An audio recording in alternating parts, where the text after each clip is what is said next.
Sup, say, fuck the YouTube, you already know who it is. It is your boy, Randy D, and I'm back for more reactions. And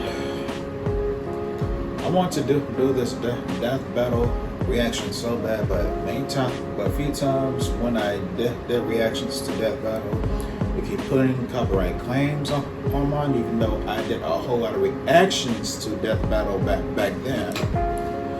So basically, let's get on to this because this is May the 4th be with you week, and today is Revenge of the 5th. So let's get on to this death battle reaction because we're gonna take a look at Obi-Wan Kenobi versus Kakashi. Yes, one of the best Jedi Masters versus one of the smoothest Kages in Naruto. So basically it's the Jedi Master versus the 6 Hokage. But anyway, let's get on to this video. The video is by Death Battle. Hope they don't do this copyright claim again. The link to the video will be in the description down below. So let's get into it. Heroes come in many different forms. Some are heroic protectors of justice, and others are the teachers who guide us toward a brighter future. And sometimes they're both, like Obi-Wan Kenobi, the Jedi Master of the Galactic Republic from Star Wars. And Kakashi Hatake, the 6th Hokage of the Hidden Leaf and mentor to Naruto. He's whiz and I'm boosted. And it's our job to analyze their weapons, armor, and skills to find out who would win a death battle. On the distant planet of Tatooine lived an elderly hermit known as Old Ben. His heart heavy with regret and stories to tell. Cause he wasn't just some crazy old goot. He used to be a badass samurai space wizard. Obi-Wan Kenobi. Now that's a name I've not heard in a long time. I love a good Obi-Wan liner. Well then, as a child, Kenobi was inducted into the Jedi Order. Warrior monks training in the Force over the course of their lives. And he was trained by the one and only Liam Neeson. Well, until he was murdered by Space Satan. Though not before they discovered a child of prophecy in Obi-Wan's future pupil, Anakin Skywalker. I have a bad feeling about this. Eventually, Kenobi rose to the top ranks of the Order, becoming a Jedi Master. Just in time for 2 back-to-back galactic wars. Sounds like fun when you've got his classic lightsaber, which can cut through basically anything with a force. Get it? Including the duranium armor of General Grievous, which can take volleys from starfighter cannons. It's an elegant weapon for a more civilized age. Because, mutilating and decapitating people left and right is way more honorable. Kenobi has studied 7 forms of lightsaber combat, and is the undisputed master of Form 3, Seracing. Which is all about defense and waiting for your opponent to make a mistake to land a finishing blow. He's so skilled, he can beat Sith Lords in just seconds. But Kenobi's most powerful weapon, or better put, ally, is the Force, an energy that exists almost everywhere. Jedi can tap into the Force to manipulate the world around them. Like throwing stuff around with telekinesis. Everything from pulling down an airship to crushing someone else's organs. While Kenobi prefers a more direct dueling approach, his power in the Force is nothing to scoff at. Many years after his time, he was explicitly compared to Jedi Knight Kip Durham, who could move a micro-singularity with a thought. Speaking of thoughts, he can mess with yours with the Jedi mind trick. Like if he wanted to, he could get jizz stuck in your head. Boomstick! Gross! What? It's a type of music! Those aliens at Jabba's palace were playing it. They're called jizz whalers. Huh. I bet Disney was real happy to learn about that one. Kenobi's Force abilities also include protective fields, illusions, and Tuna Minus, a technique for absorbing and redirecting energy attacks. Even without a lightsaber. Oh, also, he can see the future. To a certain extent, Jedi can glimpse the distant future through focused meditation. In battle, the Force can guide their movements, predicting danger in advance. Kinda like a space spidey sense. Exactly. With their incredible skill in the Force, Kenobi and Skywalker became a formidable duo. Obi-Wan ranked up even more and became a general. He's a badass space pilot who can dogfight at near light speed. According to an official novel, he can even react down to the nanosecond. I don't know, Wiz. I've seen the movies and Jedi have never done shit like that. Well, other mediums have greatly expanded upon Jedi capabilities. Some are even powerful enough to hold together entire planets. Obi-Wan has fought an army while blindfolded, endured a blast from a starfighter, and battled the Sith Darth Vader. That's when he had to break out his most OP move of all, the high ground. By standing just a few feet above an opponent, Obi-Wan gains enormous extra powerfulness. He even warns you about it. Never, Anakin! I have the high ground! It's foolproof! Not exactly. Remember how Darth Maul had the high ground way back when? Against Obi-Wan himself? Where do you think he learned such an awesome move? Only Sith Satan could think of something so deadly. Uh-huh. Either way, Obi-Wan sadly failed where it mattered most. Ooh, that's definitely gonna be an F on the old Jedi report card. See me after class for an epic boss battle on a lava planet. But defeating his fallen student is no small feat. Anakin could telekinetically move starships fast enough to intercept hypersonic missiles. Based on the scale of this dreadnought and the distance it moved, this would need an energy over 21 megatons of TNT. And that was when he was a newbie. He basically became the most powerful Jedi and Sith in Space Wizard history. However, Kenobi is extremely dedicated to his strict Jedi code, potentially to a fault. It's debatable if he ever learned from this mistake. After all, he told Luke Skywalker that the only way to ever become a Jedi would be to kill his own father. And he even tried to trick him into never figuring out that fact in the first place. Dick move, Obi. Dick move. But even in his worst moments, Obi-Wan Kenobi always fought for the sake of others. He would battle his Dark Apprentice one last time, sacrificing his life in service of a new hope. And then he became a ghost! Don't ruin the moment. Strike me down, I shall become more powerful than you can possibly imagine. Shinobi, Hokage, mentor, friend. And porn addict! Kakashi Hatake is all of these, and generally a pretty relaxed guy for someone raised as a ninja assassin. You wouldn't know it at first glance that his childhood sucked balls. Like when his dad committed seppuku, because he saved his friends instead of prioritizing a mission. In the shadow of disgrace, this cruel methodology of the ninja and his father's great mistake tore young Kakashi apart. Reminds me of my dad. What was his great mistake? He called it boomstick. Oh. Despite his hardship, Kakashi proved himself a prodigy, becoming a genin at age 5, a chunin at age 6, and a jonin at age 12. For those of us who don't speak anime, he might as well have been doing ninja rocket science in the womb. He quickly mastered the use of chakra, a form of spiritual energy within all individuals that ninja can shape and weaponize. This is ninjutsu. He can walk up walls, heal wounds, and even make clones of himself. Plus, he's a master of taijutsu, aka punching people. But his deadliest technique of all is the 1,000 years of death. The village secret finger jutsu! 1,000 years of death! Oh, that's gonna get you on a list. Naruto's like 12. Chakra can also be molded into nature itself, and Kakashi can use it for numerous elemental attacks. Sure, he can shoot fireballs or dunk you with water, but his favorite is lightning.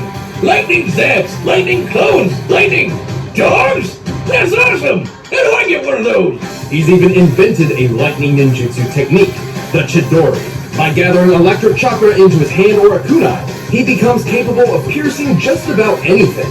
Even a bolt of actual lightning! Take that, nature! Man triumphs over you once again! This is where Kakashi's own Chidori got its moniker, Raikiri, Lightning Cutter. Ooh, now I know what I'm gonna name my lightning dog! The Chidori does have a downside though. Its speed and power are so great they give the user tunnel vision and make the attack generally uncontrollable. Basically, once you kick on the gas, you're zooming straight ahead, no matter what happens. Although, Kakashi eyed just the thing to fix it. Long story short, he was drafted into a war alongside his friends Rin and Obito. Shit went down and Kakashi lost an eye, so Obito handed over one of his when he decided to sacrifice his life. Holy shit, we don't have any friends like that. Please give me your eye. No, I'll give it back, I promise. Obito's eye wasn't an ordinary eye. He was an Uchiha, and this was a Sharingan. With his Sharingan, Kakashi not only got some control over his Chidori, but he can see a person's chakra, predict their movements, dupe your brain with genjutsu, and even copy jutsu techniques. He's such a filthy plagiarist that he's stolen over 1,000 jutsus in 14 years. Although since Kakashi is not an Uchiha, he can't exactly turn the Sharingan off. and then Reed jumped in front of his Rakiri and kicked the bucket too. Man, this guy can't catch a break. And yet, unimaginable loss is exactly what is needed to unlock the Sharingan's next stage, the Mangekyo Sharingan. Oh yeah, with the Manky Eye, he can cast Kamui, basically sucking objects or people into another dimension. Sure, it uses up a lot of his chakra pool, but it's a pretty clever instant win move. The concept of trauma granting new power fascinates me. So, I've stolen Boom 6's entire beer hoard and placed it in a secure room with 200 tons of TNT. Wait, what? Oh, you monster! What have you done? Do you feel anything? Just thirsty, sober, and punchy. Punchy? Next round's on Wiz. Well, for Kakashi, everything sort of worked out in the end. He became a teacher, and this new generation of ninja helped him learn that his dad was right all along. Friends do come first, unless they blow up all your beer. Wake up! He's held his own against top-tier ninja like Zabuza, Pain, and even his old friend Obito. Back from the dead and evil now, because why not? Kakashi can definitely compare to fellow ninja master Jiraiya, who can blow up mountains. That takes over 18 megatons of TNT. And he's caught and sliced lightning. Based on the distance it moved before he caught it, he must have reacted within 70 microseconds and moved over 2,000 times the speed of sound. Sounds like ninja president material to me. Not too shabby for a guy who likes to read porn in public. Did I forget to mention that? Because he totally does. Kakashi of the Sharingan is nothing if not full of surprises. Right now, all I can give you is just death. A few moments later.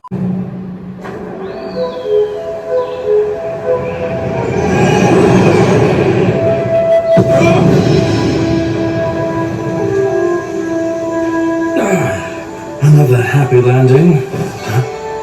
Hello there. Hold it. You're in Konoha territory. I have some questions, if you'll come with me. You want to go home and keep reading your book? I want to go home and keep reading my book. After I kick your ass!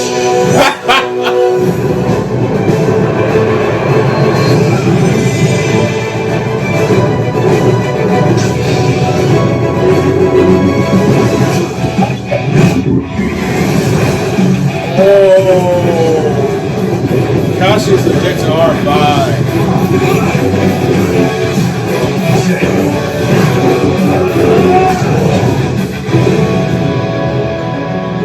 Had enough?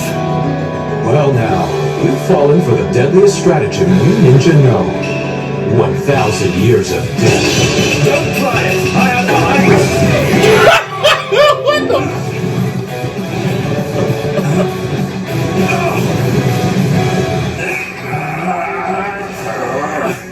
I guess I have the high ground. Oh, I don't think so. Never underestimate the boys.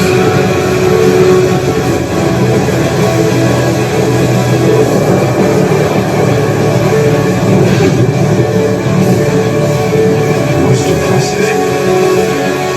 I see you.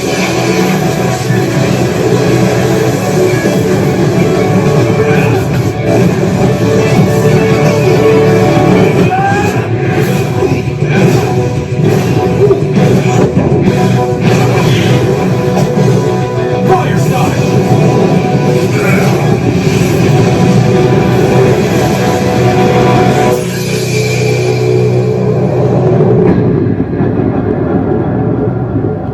Oh, here's my gecko. Be mindful of your thoughts, Obi-Wan. They betray you.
Obi too, but he just couldn't handle Obi-Wan. Got him. Kakashi's wide array of moves certainly kept Kenobi on his toes, but the Jedi's arsenal was far more powerful and versatile than you might think. Yeah, like how chakra is an internal life energy with a limited supply, but the Force is external and everywhere. Obi-Wan couldn't exactly run out of it, and Kakashi couldn't copy Force techniques. Because, I mean, he's using external Force, not internal chakra. Totally different. As for brute power, ninja mountain busting and Anakin's dreadnought telekinesis were fairly comparable. However, Kenobi matched Anakin's force power well after he had become far stronger than that. This is the chosen one we're talking about here. Other Jedi have done some crazy stuff, like throwing a fleet of Star Destroyers out of a solar system in seconds and stopping a whole planet from going kaboom. Oh, and you know how Obi-Wan tore apart Grievous's armor with his bare hands in Revenge of the Sith?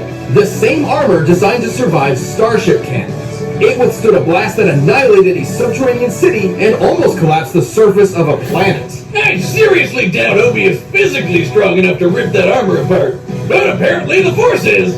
Even Kamui wasn't a reliable option, since Kenobi's reaction speed was nearly 70,000 times faster than Kakashi's. More than quick enough to avoid Kamui, especially with his precognition. But we can hear you shoved in the back. What about Kakashi's dual Mangekyou Sharingan that Obito gave him? And the perfect Susanoo? It's difficult to justify granting those to Kakashi at all, because they aren't really his. He could only use them when Obito's spirit briefly possessed his body. Even if he did, the results probably wouldn't change much. Remember that kid guy who moved a black hole? Yeah, he was directly compared to Obi-Wan by Luke himself. If we're to take that at face value, this means Kenobi could theoretically call upon the Force to exert nearly 14 petatons of TNT. Way more than what Kakashi was packing. And even then, Obi-Wan could just crush his organs.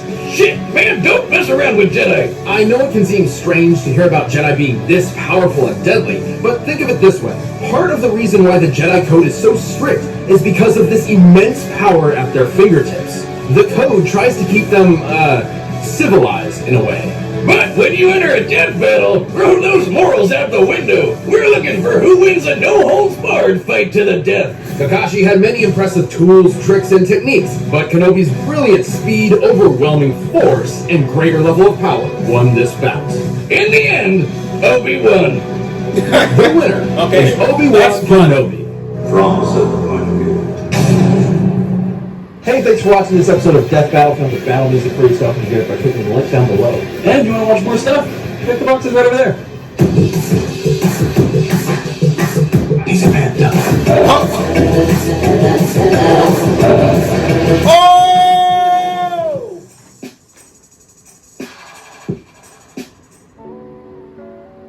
Now that is a death battle I want to see. Both shows that were part of my childhood clashing. Danny Phantom versus the American Dragon. That is a worthy death battle I want to see.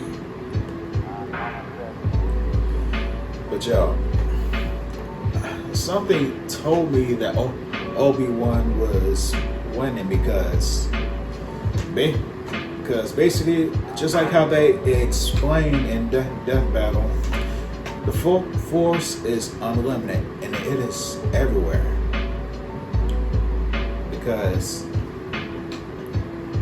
many things can be connected through the Force. But chakra, that's just limits your potential. But the Force is unlimited. Plus, with Obi-Wan learning many of the Jedi art styles, including the Suretsu, because if y'all have not played a video game called Star Wars Knights of the Old Republic or even Knights of the Old Republic 2, y'all need to learn about that and learn how the Jedi arts goes. Either way, what was that game that was showing Obi-Wan fighting on Geonosis? I don't know what game that was. But either way, I just hope that the next Star Wars saga would just get on the Knights of the Old Republic movie series with the story of Darth Revan, and then Mitra Surik be exiled from Knights of the Old Republic 2. And just hope that one day that people from Star Wars will just make a remake of Knights of the Old Republic into a console and PC video game. But anyway, post your comments down below. Tell me what y'all think. Make sure to also subscribe to Death Battle. Make sure to also like, comment, subscribe to this video. Follow your boy on Twitter and Instagram at D0687. Share it with your friends. This is your boy Randy D. And this is Diesel Reactions.